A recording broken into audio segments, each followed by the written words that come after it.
Continuación vamos a escuchar a Angie, la mamá de Brendita, con un tema muy interesante y es ¿qué hacemos con la culpa?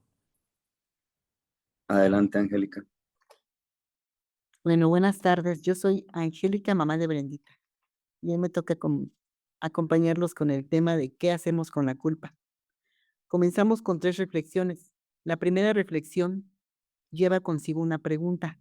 Si alguien tiene la respuesta, puede levantar la mano. La pregunta es, si alguien de los aquí presentes puede tener el poder de cambiar una causa natural. Ejemplo, ¿podría alguien decir hágase la luz del día? O quizá podría decir hágase la lluvia y se hacen. Bueno, pues como nadie levantó la mano, me imagino que nadie tiene ese poder de cambiar las cosas naturales de este plano terrenal. Como seres mortales no tenemos el poder de cambiar nada natural, como lo es la lluvia, las catástrofes, el día o la noche. En efecto, existe una interminable lista de cosas naturales que no podemos cambiar. Entre esa lista se encuentra la muerte de un hijo. La muerte de un hijo es natural, no es algo antinatural. Lo que sí es antinatural es la forma en que sufrimos ese dolor que sentimos, ese vacío que deja ese hijo tras su muerte. Eso sí es antinatural, puesto que no lo podemos controlar. Tan es así que en aquel momento queríamos arrancarnos el corazón para no sentir dolor, la mente para no pensar, incluso. Incluso queríamos salir de nosotros mismos para ya no sufrir ese dolor que deja un hijo cuando muere. Segunda reflexión, para darnos una idea del por qué en nuestro hijo trascendido no existe más reproche, no existe más lamentos ni culpas. Vamos a tocar 2 puntos que son cruciales para entender por qué las culpas son ficticias. Cuerpo y ego, espíritu, alma y libre albedrío. Primer punto, cuerpo y ego. El cuerpo es como el vehículo, el medio por el cual interactuamos en este mundo. Dentro del cuerpo tenemos órganos como lo es el hígado, riñón, cerebro, etcétera. Bueno, pues en el cerebro se aloja el ego, ahí vive, lo cual es necesario, puesto que la función del ego es ayudar a adaptarse al cuerpo a este mundo denso. Por lo tanto, la función del ego nos indica las decisiones que debemos tomar, buenas o malas. Un ejemplo de ello es cuando queremos ganar una competencia o dinero de un negocio. El ego nos susurra al oído que podemos más que el otro, que vamos a ganar esa competencia. Ese sería un ejemplo positivo del ego que nos permite escalar metas en la vida terrenal. Pero también existe el ego que se manifiesta como una voz interior que nos susurra que somos especiales, que a mí no se me pudo haber muerto un hijo. ¿Por qué a mí? ¿Por qué a mi hijo? ¿Por qué ahora? ¿Por qué no a todos menos a mí? Eso es lo que nos susurra el ego, puesto que nos hace pensar que somos especiales que el resto. El ego nos hace creer que somos omnipotentes, que todo lo podemos controlar. Y es allí donde nos lleva a las culpas. Pues cuando pasa la muerte de un hijo, por la causa que sea, la culpa y el dolor son inmensos, debido a que creemos que todo está bajo nuestro control. Y esta es una situación que no pudimos controlar, porque precisamente es incontrolable. Segundo punto, espíritu es el aliento de vida que engloba la capacidad de sentir. Alma es la esencia, es la energía que conecta lo divino. Libre albedrío es la capacidad de tomar nuestras propias decisiones. Por lo tanto, cuando un hijo muere, solo muere el cuerpo, junto con el ego, que al cuerpo le pertenece. De manera que el espíritu, alma y libre albedrío viajan a la eternidad.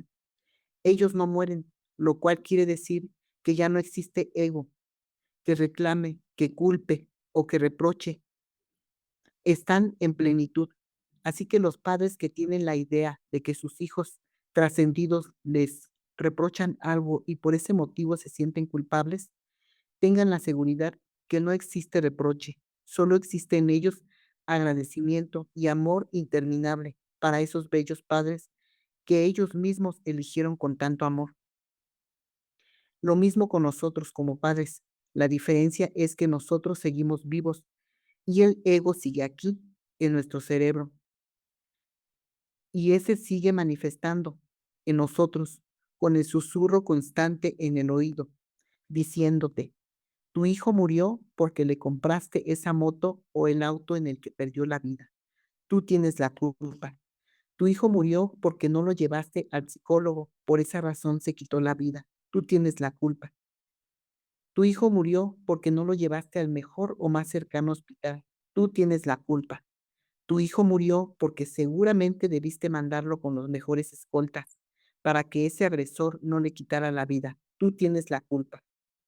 Eso es lo que el ego nos susurra al oído y pasa al corazón como un sentimiento de culpa, y el corazón, terriblemente destruido, acepta esa culpa porque relativamente piensa: si yo no le hubiese comprado, si yo no le hubiese hecho, si yo no le hubiese mandado, etcétera, etcétera. Tercera reflexión.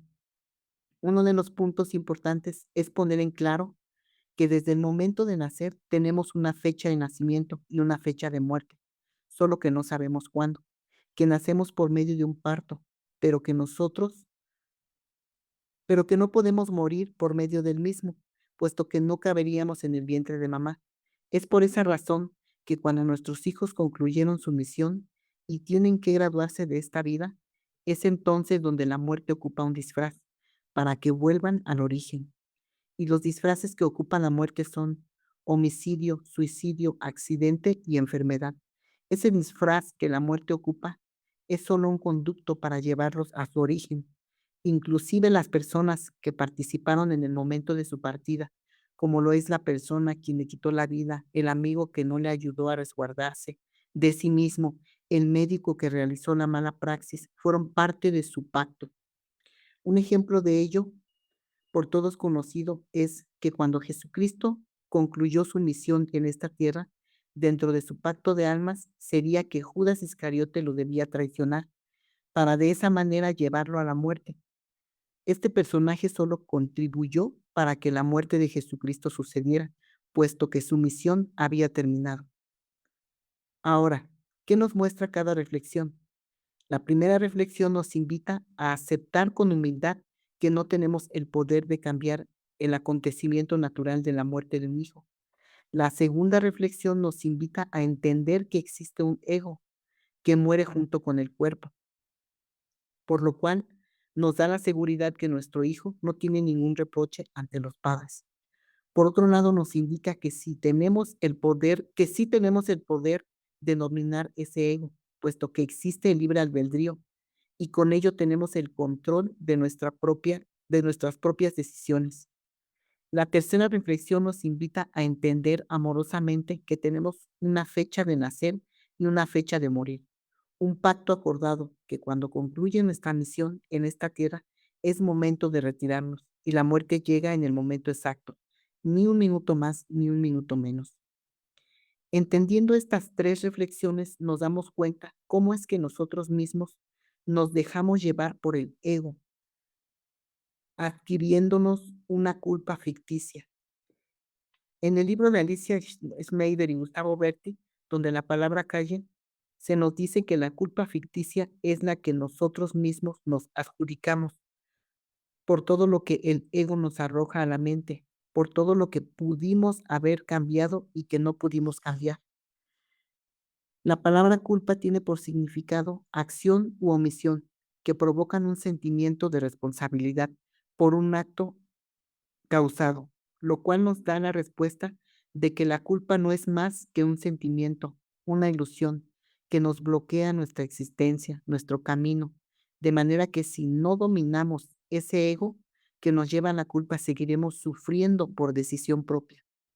Ahora, ¿cómo me libero de esta culpa? Según el libro donde la palabra calla, renacer nos invita a aceptar con humildad que era el momento de partida de nuestros hijos, y la humildad comienza en nuestro interior, en un acto de sinceridad con nosotros mismos, recordando nuestras propias limitaciones de lo que no podemos cambiar. La humildad es el primer paso a la verdadera sabiduría, Siendo humilde, acepto que nada fue mi culpa, que todo tenía que pasar de tal manera que sucediera la muerte de mi hijo o hija, porque era el momento de su graduación de esta vida terrenal.